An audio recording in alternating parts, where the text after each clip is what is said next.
Hello everyone, we are continuing with our series titled Studies in the Book of Proverbs, and we are doing a short series within the series called as Warnings Against Adultery.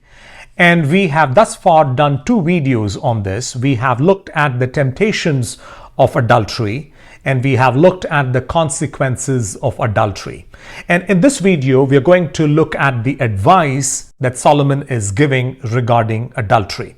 I reminded us in our previous videos that the first 7 chapters in the book of Proverbs are actually advice given by a father to a son. And the father is advising the son on several things. And one important thing on which he is advising his son is about sexual purity. And he devotes chapters 5 and 7 entirely to the discussion of this topic. And there are verses in chapter 2 and verses in chapter 6, a lot of them actually in chapter 6, that are talking about this topic. In other words, Solomon is trying to tell his readers, or the father is trying to tell the son, that you do not have the experience in this world. You are young and you are gullible, and you don't know of the consequences that would happen to you if you went through sexual immorality. And therefore he is trying to teach his son about the kind of temptations that could come to him. In fact, in video number 1, we discussed 2 important gateways through which the temptations come. One is the gateway of the eyes, and the other is the gateway of the mouth, communication. If you want to listen to that, I would leave a link of that in the description below. You may want to listen to that video. In section 2, the video immediately prior to this one, we talked about the consequences that follow sexual immorality or adultery. We talked about several, at least 10 consequences. Let me outline a few of them to you. One is shame, the kind of shame that could come to a person following sexual sins. Then we talked about loss of wealth as a consequence. We talked about regrets that could last a lifetime. We talked about public exposure and again shame, one being introduced into the hall of shame. In fact, Solomon describes the consequence in terms of death, because there would be many separations that could happen because of sexual sin. And that was the subject matter of our previous video. And in this video, we are going to look at Solomon's advice concerning adultery. And we are going to look at 7 passages from chapters 2, 5, 6, and 7. Some of them overlap each other, but let's look at them anyway. Passage number 1 is Proverbs chapter 2, verse 16. Father telling his son, "Wisdom will save you also from the adulterous woman, from the wayward woman with her seductive words." So what is gonna save you? It's gonna be wisdom, which is one of the reasons why, young man, you need to pursue wisdom, because wisdom will keep you safe from the temptations of adultery, because wisdom will teach you about the consequences of adultery, and therefore wisdom will will help you into making decisions, predetermined responses to temptations. And therefore wisdom will save you from adultery and the adulterous woman and from sexual sins, is what Solomon is trying to tell us. That's number 1. Number 2, chapter 5, verses 1 and 2. Here is again the father advising the son on similar lines. He says, "My son, pay attention to my wisdom. Turn your ear to my words of insight, that you may maintain discretion and your lips may preserve knowledge, for the lips of the adulterous woman," and it goes on. So Solomon is trying to tell, or the father is trying to tell the young man, that usually young men do not want to listen to advice. They do not want to listen to instruction. But Solomon is saying, "Pay attention, my son, to my wisdom. Turn your ear to my words of insight." In other words, if you listen to these, then you would be safe from the temptations. Chapter 5, verses 7 and 8. Instruction number 3, he says, maintain distance from temptation. He says, "Now then, my sons, listen to me. Do not turn aside from what I say. Keep to a path away from her.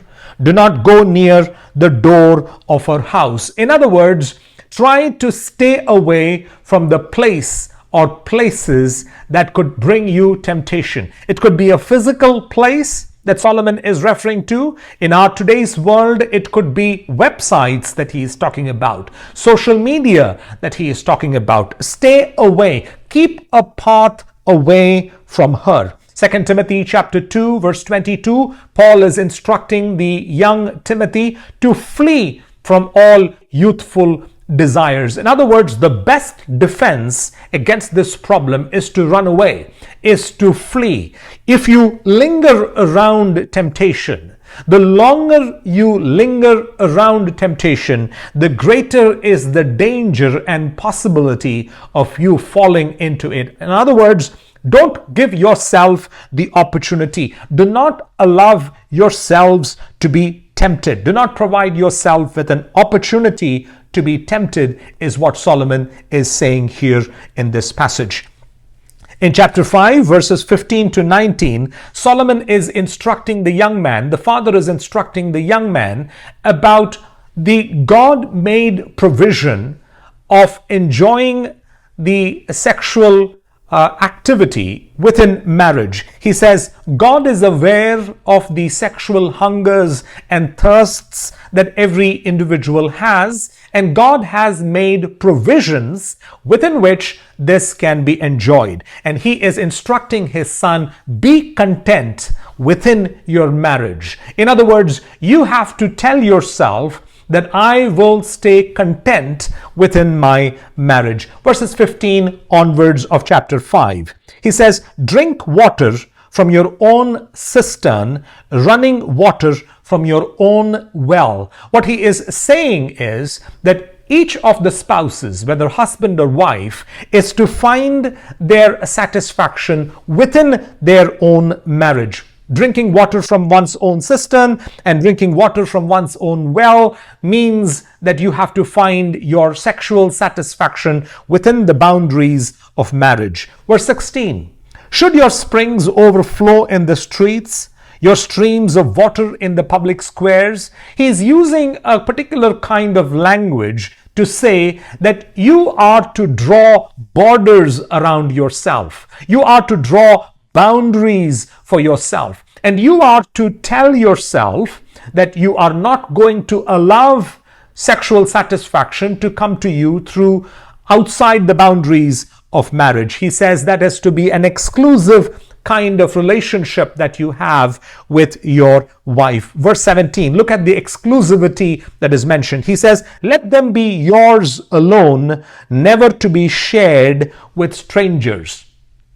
The Bible talks a lot about sharing with the poor and sharing with others, but there are some things that are not to be shared with others. And sexual satisfaction, sexual activity is not to be engaged in with strangers, is what Solomon is instructing us here. There is an exclusivity to worship, is there not?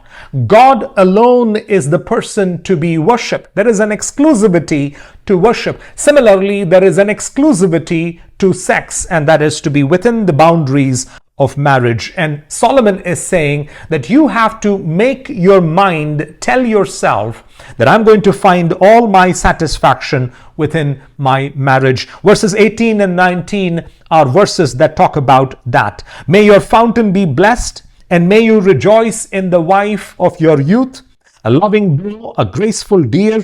May her breasts satisfy you always. May you ever be intoxicated with her love. Now, these are decisions that a man is to take concerning his wife and a woman is to take concerning her husband, that I would stay satisfied within my marriage. There may be temptations outside, but I'm not going to look into those options. I'm not even going to consider them as a possibility because of the decisions that I have made, because of the covenants that I have made to God and to my spouse.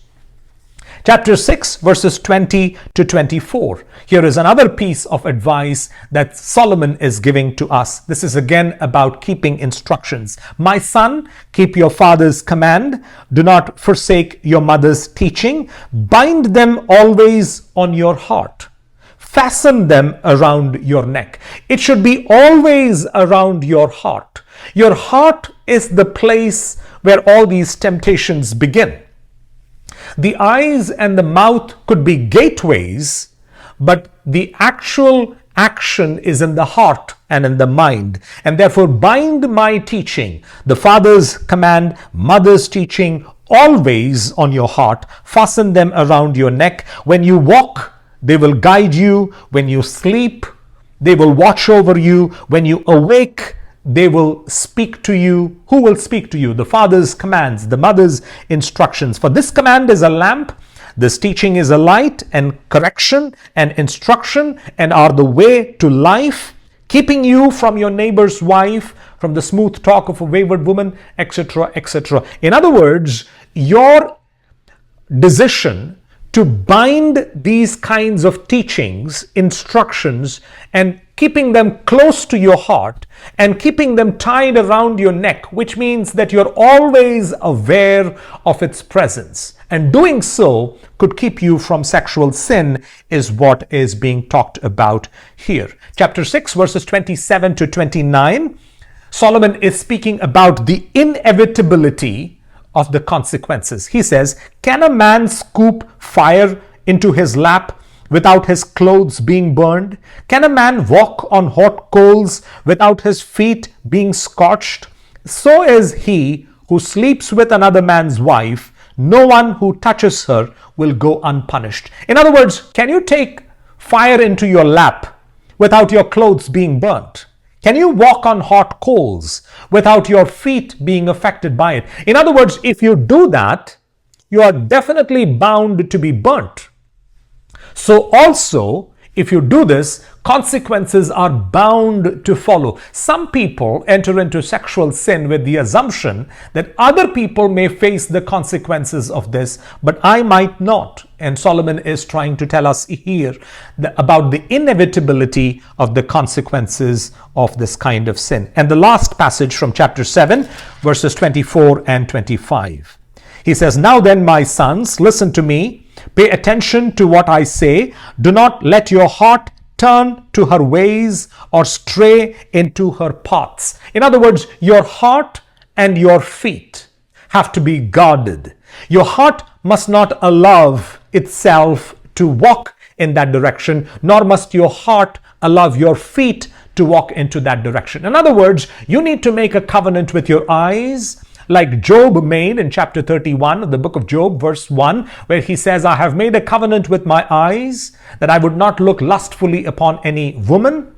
You know, you have to make a covenant with your hands, covenant with your feet, a covenant with your heart, a covenant with your mouth, a covenant with your ears. All these gateways for temptation must be closed against it. And you start that by making a covenant in your heart and in your mind concerning it. And so Solomon is giving us a lot of valuable instructions. By the way, there is advice concerning this topic from the book of Genesis till the book of Revelation. But our focus in these three-part series, since we were focusing on the book of Proverbs, was to focus on what Solomon has taught us in chapters 2, 5, 6, and 7 of the book of Proverbs. I believe this has been valuable to us. Young man, young woman, we don't have to commit the sin in order to know its consequences. People in the past have committed these sins. We know the consequences, and therefore wisdom lies in staying away from all of these. And that's exactly what the father in the book of Proverbs is trying to teach his son. Solomon is trying to teach us. God bless us with these Bible studies. Thank you.